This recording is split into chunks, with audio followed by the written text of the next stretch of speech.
Hello friends, parasol GS पे आपका स्वागत है। मित्रों, बीपीएससी के पीवाईक्यू आपके लिए बहुत ज़्यादा महत्वपूर्ण है। तो हमने अभी फिजिक्स का जो सेक्शन है वो कंप्लीट किया था। आइए आज बात करते हैं केमिस्ट्री की। केमिस्ट्री के टोटल आपके 190 क्वेश्चन है पीवाईक्यू, जो पिछले 30 वर्ष की जो परीक्षाएं हैं उसमें आपसे पूछे गए हैं।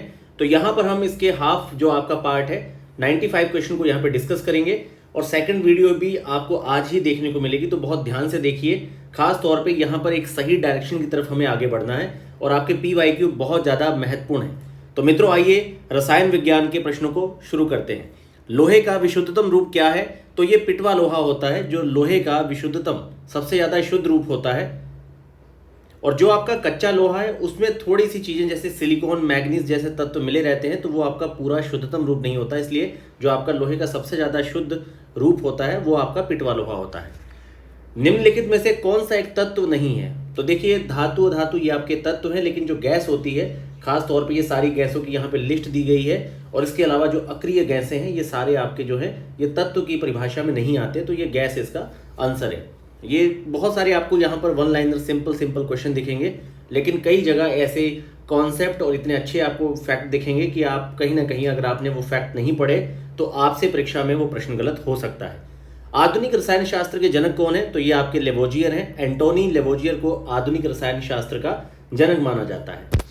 परमाणु के नाभिक में कौन से मूल कण होते हैं? तो याद रखिए कि आपके परमाणु के नाभिक में आपके जो मूल कण हैं ये प्रोटॉन और न्यूट्रॉन होते हैं। तो देखिए, परमाणु नाभिक की जो रचना है वो प्रोटॉन न्यूट्रॉन दोनों से होती है। तो नाभिक का जो द्रव्यमान है ये डिपेंड करता है प्रोटोनों न्यूट्रॉनों के कारण। और नाभिक का जो धनावेश होता है ये केवल प्रोटोनों के कारण होता है, क्योंकि ये धनावेश वाले कण हैं। जैसे कि मित्रों यहाँ देखिए, प्रोटोनों और न्यूट्रॉनों को सामूहिक रूप से ही न्यूक्लियॉन कहा जाता है, क्योंकि ये कण आपके परमाणु न्यूक्लियस के घटक होते हैं। तो याद रखिए, नाभिक का जो द्रव्यमान है ये प्रोटोनों और न्यूट्रॉनों के कारण होता है और नाभिक का जो धनावेश है वो केवल प्रोटोनों के कारण होता है। और आपके परमाणु नाभिक की जो रचना है इन दोनों से होती है। ये बहुत ज़्यादा महत्वपूर्ण है। यहाँ पर कई बार डाउट सा पैदा हो जाता है और आप भ्रमित होकर प्रश्न को गलत कर सकते हैं। ये आपका 67 पीपीएससी का क्वेश्चन है जो री एग्जाम हुआ था। किस नियम के अनुसार समान ताप और दाब पर सभी गैसों के निश्चित आयतन में अणुओं की संख्या समान होती है? तो आपका ये आवोगाद्रो का नियम है। याद रखिए, काफ़ी महत्वपूर्ण है। तो आवोगाद्रो के नियम के अनुसार क्या है कि समान ताप और दाब पर सभी आदर्श गैसों के समान आयतन में अणुओं की संख्या समान होती है। किसी गैस के 1 ग्राम मोल अणुओं की संख्या को ही अवोगाद्रो संख्या कहते हैं। एक तत्व में इलेक्ट्रॉनों न्यूट्रॉनों की संख्या यहाँ दे रखी है 18 तथा 20। तो यहाँ पर ये पूछा गया है कि इस तत्व की द्रव्यमान संख्या कितनी होंगी। तो देखिए, किसी तत्व के परमाणु के नाभिक में उपस्थित प्रोटॉन न्यूट्रॉनों की संख्या का योग ही उसका टोटल द्रव्यमान होता है। और जो आपके परमाणु में जितने इलेक्ट्रॉनों की संख्या होती है उतनी ही प्रोटॉनों की ही संख्या होती है। तो यहाँ पर जो आपके इलेक्ट्रॉनों की संख्या 18 दी गई है, यही सेम आपके प्रोटॉनों की भी संख्या है। तो इस तरीके से जब आप द्रव्यमान की संख्या निकालेंगे तो प्रोटॉनों की संख्या न्यूट्रॉनों की संख्या, क्योंकि प्रोटॉनों की संख्या इलेक्ट्रॉनों की संख्या के बराबर होती है, तो आप सीधा इसको जोड़ के 38 तक पहुंच जाएंगे। तो ये एक कॉन्सेप्ट है। कई बार यहाँ पर आप इस तरह के प्रश्नों को परीक्षा में गलत कर सकते हैं। एक नाभिक का द्रव्यमान, जैसा कि देखिए लगातार इस पर कई बार क्वेश्चन पूछे गए हैं, तो न्यूट्रॉनों और प्रोटॉनों की संख्या का योग होता है। अगर यहाँ लिखा होता कि भाई न्यूट्रॉनों और इलेक्ट्रॉनों की संख्याओं का योग है, तो कहीं ना कहीं आप ये बात जानते हैं कि प्रोटॉनों की जो संख्या है इलेक्ट्रॉनों की संख्या के बराबर ही होती है। तो भाषा चेंज की जा सकती है, लेकिन मुख्य जो यहाँ पर वस्तु है उसे पकड़े रहिए, आप सही प्रश्न तक पहुँच जाएंगे। निम्नतम अवस्था में हाइड्रोजन परमाणु की कक्षा में एक इलेक्ट्रॉन की चाल कितनी होती है? तो ये आपकी जो चाल है C, जो प्रकाश की चाल है, ये आपकी C/137 रहती है। प्लूटोनियम न्यूक्लॉइड के नाभिक में न्यूट्रॉनों की संख्या कितनी होगी? तो आइए इसको निकाल के देखते हैं। प्रश्न संख्या 9 को ध्यान से देखिए। देखिए, द्रव्यमान संख्या आपकी यहाँ पर 242 है, तो परमाणु क्रमांक कितना है? 94। तो प्रोटोनों की आपकी संख्या कितनी होगी? तो द्रव्यमान संख्या से प्रोटोनों की संख्या को आप जब माइनस करेंगे तो आपके सामने 148 न्यूट्रॉनों की संख्या आ जाएगी। तो बिल्कुल ये इक्वेशन है, इसको याद रखिए। निम्नलिखित में से कौन सा कण आवेश रहित है? तो जो आपका न्यूट्रॉन है ये आवेश रहित है। न्यूट्रॉन विद्युत उदासीन आपके कण होते हैं। न्यूट्रॉन का द्रव्यमान, आपका जो द्रव्यमान है ये प्रोटॉन के द्रव्यमान के लगभग बराबर होता है। और न्यूट्रॉन की खोज किसने की थी? तो याद रखिए, जेम्स चैडविक। ये भी प्रश्न आपसे पूछा जा सकता है कि न्यूट्रॉन की खोज किसने की थी। एक रेडियोधर्मी तत्व द्वारा उत्सर्जित धनात्मक रूप से आवेशित कण कौन से हैं? तो देखिए जो आपके धनात्मक होते हैं ये होता है अल्फा। ठीक है, तो अल्फा जो आपकी किरणें हैं ये धनात्मक होती हैं। अब इसको अल्फा बीटा को समझने का प्रयास करिए कि 2 प्रोटॉन 2 न्यूट्रॉन मिलके क्या करते हैं, एक अल्फा कण बनाते हैं। ठीक है, अब उच्च ऊर्जा वाले जो इलेक्ट्रॉन होते हैं तो उच्च ऊर्जा के इलेक्ट्रॉनों को बीटा कण के रूप में जाना जाता है। तो याद रखिए बीटा कण क्या है, तो ये उच्च ऊर्जा वाले इलेक्ट्रॉन हैं और जो आपके 2 प्रोटॉन 2 न्यूट्रॉन मिलके क्या बनाते हैं, अल्फा, जिसमें प्रोटॉन आपके क्या है, धन आवेशित होते हैं। तो इसलिए आपका अल्फा ही जो है वो धनात्मक रूप से आवेशित होगा। अब तो स्पष्ट रूप से यहाँ पर क्या है कि अल्फा कण प्रोटॉन की उपस्थिति के कारण धन आवेशित होता है, जबकि बीटा कण जो है इलेक्ट्रॉनों की उपस्थिति के कारण ऋणात्मक होता है, तो मतलब ऋणात्मक रूप से आवेशित होता है। और कैथोड आपकी किरणें क्या है, तो ये आपके निगेटिव जो होते हैं, नकारात्मक इलेक्ट्रोड ही होते हैं जो कैथोड होते हैं। ये आपका डिफरेंट मैटर हो गया। तो यहाँ पर अल्फा बीटा को ध्यान से समझ लीजिए, क्योंकि ये प्रश्न इस तरह से आपसे गलत हो सकता है। एक तत्व के समस्थानिक अलग अलग होते हैं द्रव्यमान संख्या के बेस पे, क्योंकि आपको पता होगा कि जहाँ पे आपका मतलब जिस तत्व के परमाणु संख्या समान, मतलब प्रोटॉनों की संख्या समान होती है, परंतु द्रव्यमान संख्या या फिर परमाणु भार अलग होता है, उसे समस्थानिक कहा जाता है। और जबकि जहाँ पे आपका समान परमाणु भार होगा उसे समभारिक कहा जाता है। तो इन दोनों की परिभाषाओं को अलग अलग समझ लीजिए। तो यहाँ पर आपकी जो है समस्थानिक अलग अलग होते हैं द्रव्यमान संख्या के आधार पर। नाभिकीय विखंडन किसके संघात के कारण होता है, तो जो आपका न्यूट्रॉन है इसके संघात के कारण आपका नाभिकीय विखंडन होता है। तो नाभिकीय विखंडन में न्यूट्रॉन के संघात के कारण होता है। जब किसी भारी तत्व के परमाणुओं पर न्यूट्रॉनों की बमबारी की जाती है तो भारी तत्व हल्के तत्वों में टूट जाता है। इसमें बहुत अधिक ऊर्जा का उत्सर्जन होता है। किसी भारी तत्व का हल्के हल्के तत्वों में टूटने की प्रक्रिया को ही नाभिकीय विखंडन कहा जाता है। फैराडे का स्थिर अंक क्या है, तो देखिए फैराडे का स्थिरांक क्या है, ये सार्वभौमिक स्थिरांक होता है। याद रखिए 96487, ये आपकी कैलोरी जो है प्रति मोल पूछी जा सकती है। इस तरह के मतलब फैक्चुअल डेटा वगैरह भी बिहार पूछ रहा है, तो ऐसा स्टेटमेंट दिया जा सकता है कि भाई फैराडे जो एक सार्वभौमिक स्थिरांक है इसका कितना कैलोरी मोल होता है। तो यहाँ पर 50,000 70,000 जैसी डिजिट लिखी जा सकती है। निम्न में से किसका pH 7 है, तो देखिए pH 7 क्या होता है, तो जो आपका उदासीन विलयन होता है उसका pH का मान 7 होता है। जैसे कि आपका शुद्ध जल जो है वो उदासीन है। उसके अलावा 25 डिग्री सेल्सियस पे आपका शुद्ध जल जो है pH का मान 7 है। वर्षा का पानी भी जल का शुद्ध रूप है। ठीक है, और 7 से अधिक pH का मान का जो विलयन होता है वो क्षारीय होता है। तो यहाँ पर आपके एक से अधिक विकल्प हैं, खास तौर पे उदासीन विलयन हो गया, शुद्ध पानी हो गया। निम्नलिखित में से किस विलयन का pH का मान 7 से अधिक होगा, तो क्षारीय विलयन आपका जो है वो 7 से प्लस होगा।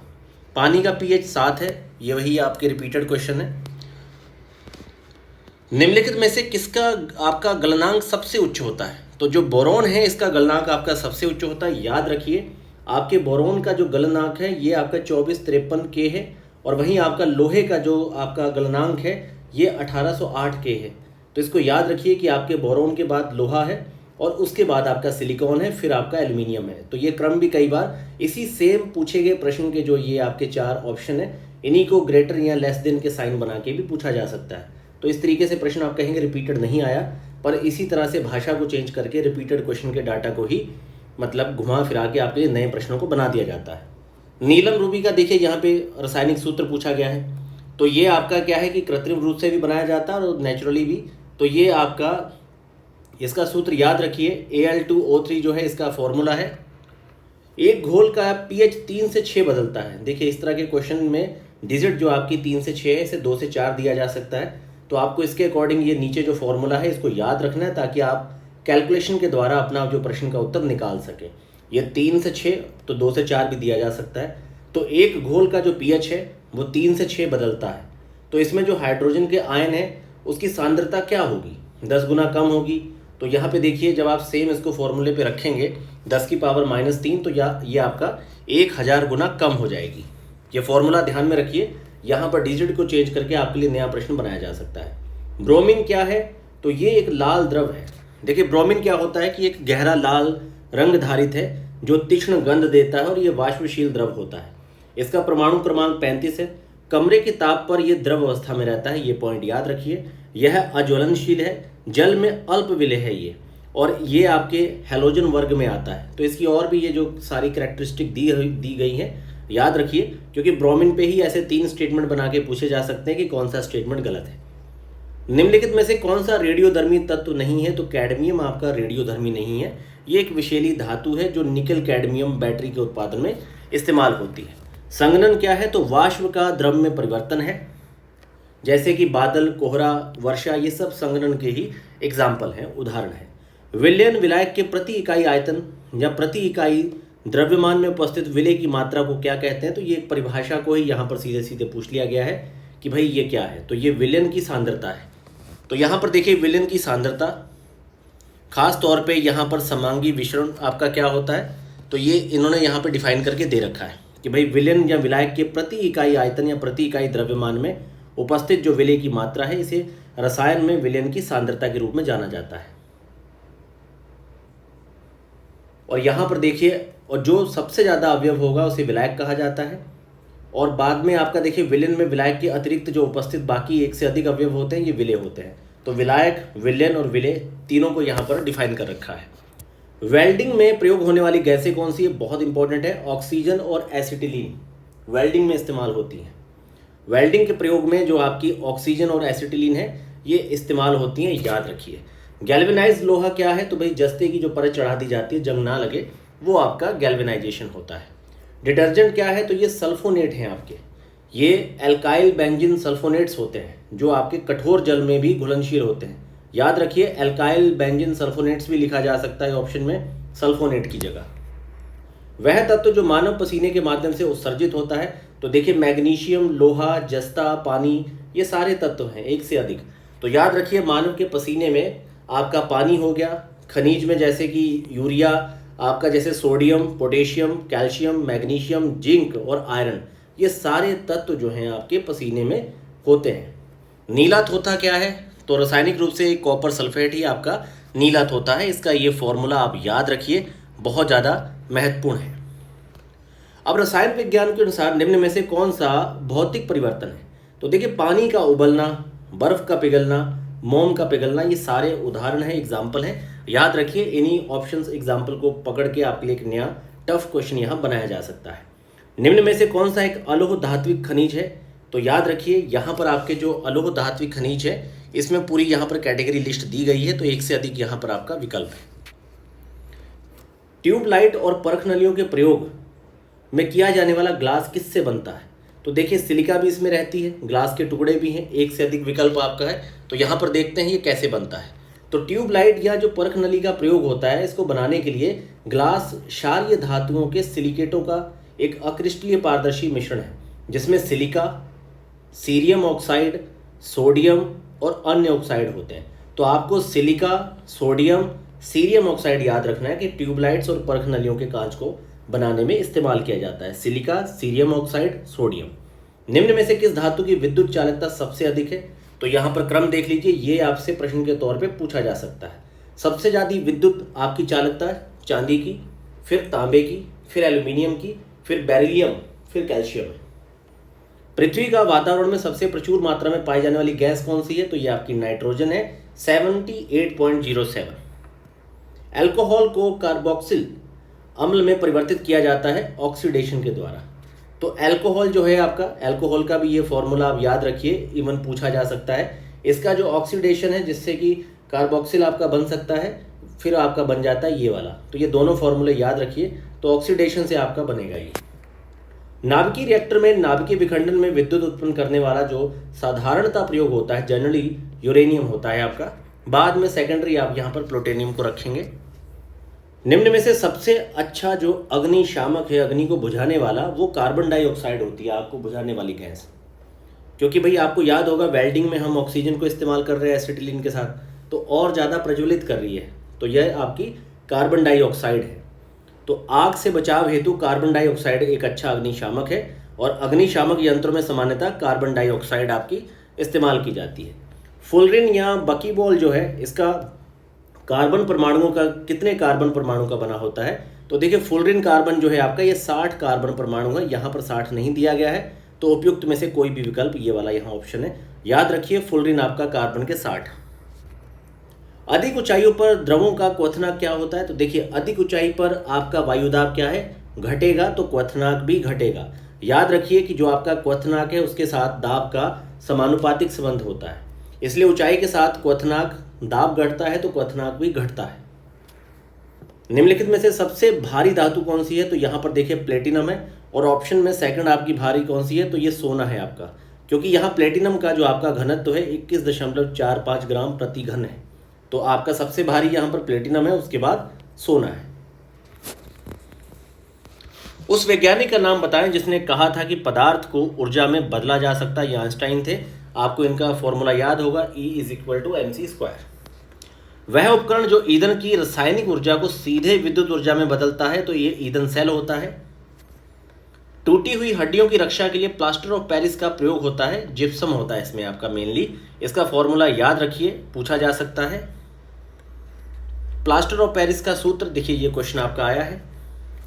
एक हाइड्रोकार्बन जिसमें कार्बन के 2 परमाणु द्विबंध होते हैं। देखिए, कार्बन के जब 2 परमाणु द्विबंध होंगे तो ये एल्कीन है, जब आपका ये 3 होंगे तो ये एल्काइन है, जब आपका कार्बन के सिर्फ एक ही आपका अबंध होगा तो ये एल्केन है। ठीक है, आप इसको सिंपली समझ लीजिए। एल्केन में 1 है, एल्कीन में 2 है, एल्काइन में 3 आपके कार्बन के अबंध होते हैं।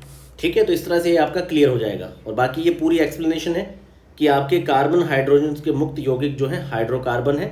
कार्बन का जो द्विअबंध होता है उसे एल्कीन कहते हैं, और एल्केन में कार्बन कार्बन एकल अबंध युक्त होता है, एल्काइन में ये त्रिअबंध होता है। तो यहाँ पर मैंने लिख के आपको एक्सप्लेन कर दिया है।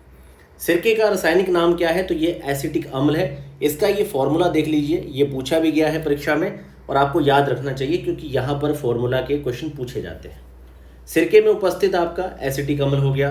सोडा वाटर की बोतल खोलने पर गैस निकलती है, तो भाई उच्च दाब पर क्या होता है कि सोडा बोतल में कार्बन डाइऑक्साइड भरी जाती है। आग बुझाने के लिए कार्बन डाइऑक्साइड होती है, और कहीं पर अगर आग को प्रज्वलित करना है, जैसे कि वेल्डिंग वगैरह में ऑक्सीजन को इस्तेमाल किया जाता है। तो थोड़ा सा आप ध्यान से इन चीज़ों को सुनेंगे, समझेंगे, तो बहुत सारे प्रश्नों को सही करके ले जाएंगे। खनिज क्या है? तो अकार्बनिक ठोस है ये।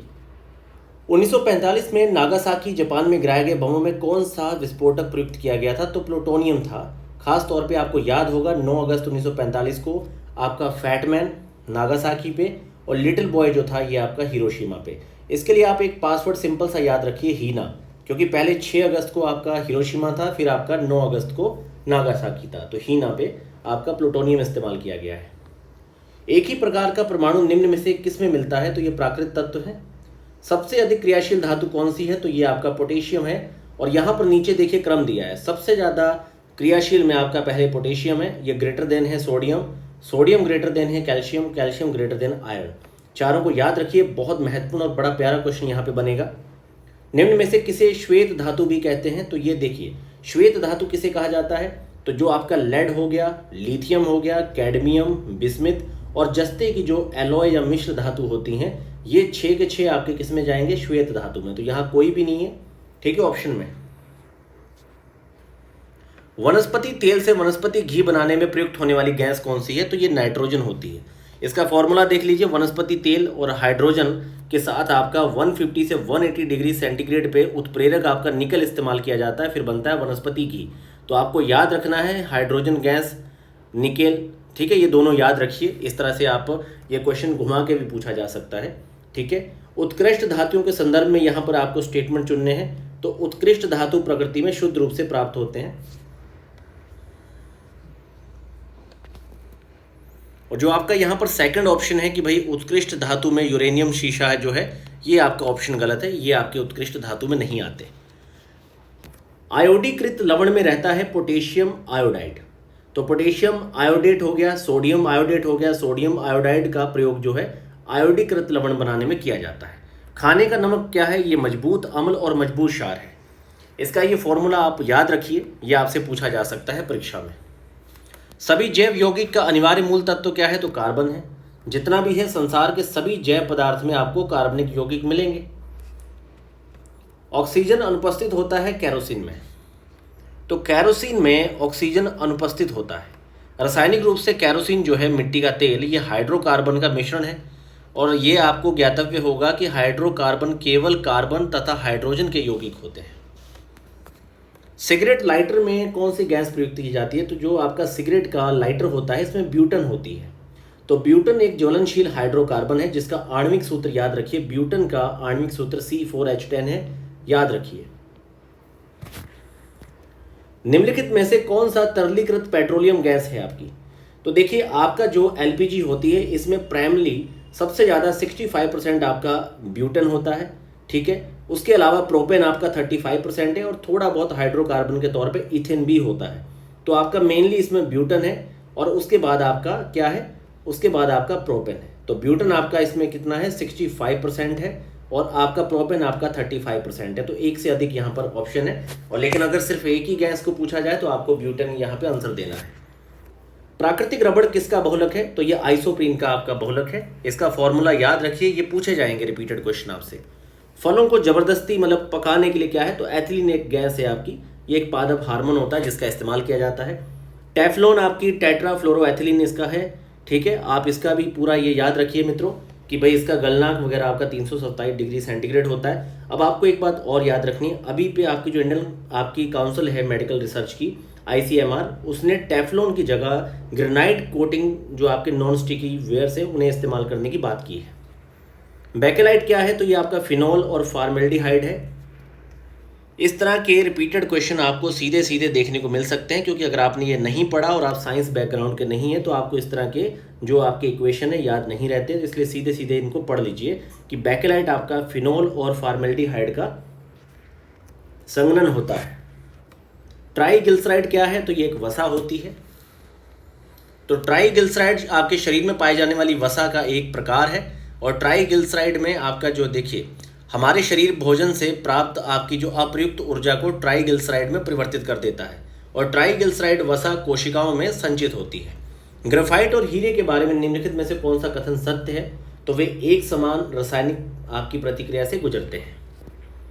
पुलिस द्वारा नशे में गाड़ी चलाने वाले की सांस की जांच के लिए फिल्टर पेपर पर क्या होता है? तो देखिए ये होता है आपका पोटेशियम डाइक्रोमेट सल्फ्यूरिक अम्ल।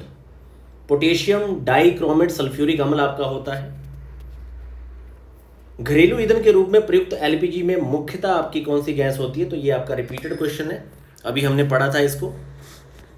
ग्रीन हाउस गैसों में मुख्य घटक आपका होता है, तो देखिए यहाँ पर आपका जो है CO2 है, जलवाष्प है, नाइट्रस ऑक्साइड है, मिथेन है, ओजोन है, तो एक से अधिक हैं आपके ग्रीन हाउस गैस। वही रिपीटेड क्वेश्चन आपका। पेट्रोल डीजल के अधूरे जलने से क्या है? कार्बन मोनोऑक्साइड होगी। ऑक्सीजन की कमी के कारण जब आपका पेट्रोल डीजल का पूर्ण रूप से दहन नहीं हो पाता तो कार्बन मोनोऑक्साइड गैस आपकी निकलती है, यह दम घोटने वाली गैस होती है। साबुन, ग्रीस या तेल को कैसे हटा देते हैं? तो ये आपका पाइसीकरण के कारण होता है।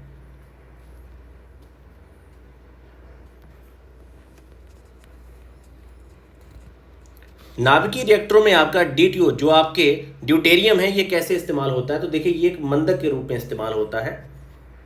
बाकी यहाँ पर आपका सुमेलित वाला ऑप्शन है, जैसे कि एस्पार्टम क्या है? ये कृत्रिम मधुरक है। फ्रेओन आपका प्रशीतक है। नियोप्रिन आपकी संश्लेषित रबड़ है और बेनाड्रिल क्या है? तो प्रतिहिस्टामिन है आपका।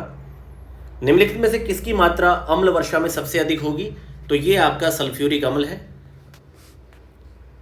सल्फर डाइऑक्साइड और आपके नाइट्रोजन ऑक्साइड जो होते हैं ये आपके सल्फ्यूरिक अम्ल और नाइट्रिक अम्ल बनाकर पृथ्वी पर जो गिरने वाले ये पदार्थ हैं आपके, यही अम्लीय वर्षा है। तो याद रखिए सल्फ्यूरिक अम्ल और नाइट्रिक अम्ल आपके रहते हैं अम्ल वर्षा में। शुष्क बर्फ क्या है? तो ठोस कार्बन डाइऑक्साइड होती है। ये आपका क्वेश्चन कई बार पूछा गया है। निम्नलिखित में से किसे आप अनबुझा चूना कहते हैं? तो ये CaO जो है आपका कैल्शियम ऑक्साइड को क्विक लाइम या अनबुझा जो होता है चूना कहा जाता है। Calcium oxide CaO। चूने का पानी किसके द्वारा दूधिया हो जाता है? तो ये CO2 कार्बन डाइऑक्साइड है। याद रखिए कि आपके कैल्शियम हाइड्रोक्साइड के तनु जलीय विलयन का सामान्य नाम है और कार्बन डाइऑक्साइड गैस को चूने के पानी में भी प्रवाहित करते हैं। तो ये आपका जो चूने का पानी दूधिया होता है कार्बन डाइऑक्साइड के चलते। निम्नलिखित में से कौन सा सीमेंट का मुख्य घटक है? तो देखिए सीमेंट के निर्माण में चूना पत्थर, सिलिका की मिट्टी और चूना पत्थर और सिलिका मिट्टी को एक साथ गर्म करने पर उसकी अभिक्रिया के फलस्वरूप सीमेंट जो है क्लिंकर का निर्माण होता है। इस क्लिंकर में 2 से 3% जिप्सम को मिश्रित कर दिया जाता है और सीमेंट का निर्माण होता है। तो यहाँ पर देखिए आपका जिप्सम है, चूना पत्थर है, सिलिका मिट्टी है, तो एक से अधिक यहाँ पर आपके विकल्प है। तो याद रखिए 2 से 3% जिप्सम आपका मिलाया जाता है और जिप्सम का फॉर्मूला आपको याद रहना चाहिए। और देखिए यही आप जो क्वेश्चन है जिप्सम का, और जिप्सम का पहले भी क्वेश्चन पूछा गया है, एक कार बैटरी में प्रयुक्त आपके विद्युत अपघट्य क्या होता है? तो विद्युत अपघट्य आपका सल्फ्यूरिक अम्ल होता है कार की बैटरी में। याद रखिए कार की बैटरी का प्रयोग में होने वाला अम्ल देखिए सल्फ्यूरिक अम्ल है आपका। निम्नलिखित में से किसमें कार्बन नहीं है? ठीक है, तो हीरा, ग्रेफाइट, कोयला तीनों में ही कार्बन के अपर रूप हैं। निम्नलिखित में से सबसे सख्त कौन है? तो हीरा देखिए यहाँ पर सबसे सख्त है। निम्न पदार्थों में से कौन सा पदार्थ खाने की वस्तुओं के परिरक्षण? तो सोडियम बेंजोएट, कई बार पूछा गया प्रश्न है। पारा धातु मिश्रण है, पारद युक्त मिश्र धातु होती है ये। खाना बनाने में प्रयोग की जाने वाली गैस मुख्यतः कौन सी होती है आपकी? तो देखिए खाना बनाने में आपका जो आपके चूल्हे होते हैं तो ये आपका गोबर गैस वगैरह में मीथेन रहती है। बायोगैस आपका मीथेन है, रिपीटेड आपका कई बार क्वेश्चन है। और निम्न धातुओं में से कौन सामान्य ताप पर द्रव है? तो आपका पारा जो है ये आपकी द्रव अवस्था में पाया जाता है। ठोस कपूर से कपूर वाष्प बनती है आपकी, सब्लिमेशन की प्रोसेस जो होती है ऊर्ध्वपातन उससे होता है ये। और पीतल के बर्तनों को कलई करते समय गर्म बर्तन की सफाई के लिए प्रयोग की जाने वाली अमोनियम क्लोराइड के चूर्ण से निकलने वाला धुआं कौन सा है? ये अमोनिया और आपके हाइड्रोक्लोरिक एसिड होता है, इसे आप याद रखें।